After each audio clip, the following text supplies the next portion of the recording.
Amko sendah. Mula suangka nyeroko Aceh. Enggak kira A, Arab, C, Cina, E, Eropa, H, India. Aku nak nemu. Karena yang dari Gujarat, riwayatnya bengkot muaci atau pobo Indonesia, sekian cari barang rempah atau perdagangan.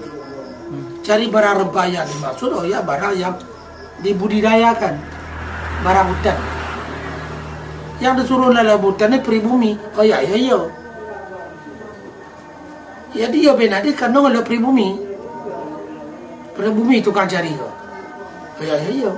Kadang kita gak mabuk je kau, ia lebih benar. Orang Arab lebih benar luar Arab kita kan alat. Aku nak terima dah. Ya lebih orang Arab gak ada benar. Cuma karena kita ngeluh tu primitif, nalo bagi kali ini ngeluh, jadi kurang cocok anggap angka. Pada bagi dia, barang yang dicari benana ni sambil mengembang ke dagang, cari barang rempah untuk dagang. Yang dialog ni lah mau ya barang dibudidayakan, antara lain merica atau kemukuh berada di dalam belah-belah bulu. Bagilah dosis itu dia kena. Jadi damar putih, so damar hitam, so damar batu kucing.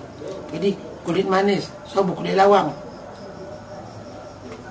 Macam-macam barang di dalam. Dia, oh ya, itu budidayakan. Jadi mau dipogono ke kaidi. Sedangkan suruh mencari budilong ni kita masyarakat yang cibaya nak balik prinsipal kita di nagang baju. Bodoh. Tapi kaidi ni kan nyuruh kita, gak iya lebih cerah. Tanda ya buka benar, itulah umat dibagas. Karena aku lok baca kan buku Portugis.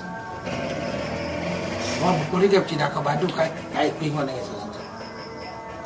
Setelah ia bungkar memasuki Selat Melaka, tidak mau ujung Cina, seluruhnya tadi.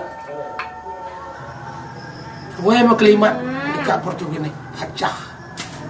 Kelimat Acah ni. Acah ni maknanya cantik.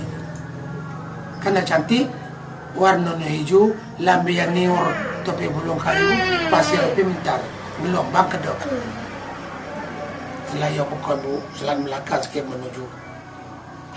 Kamu cerah kena cantik. Kadang kita kalau nak tentu aja rokok.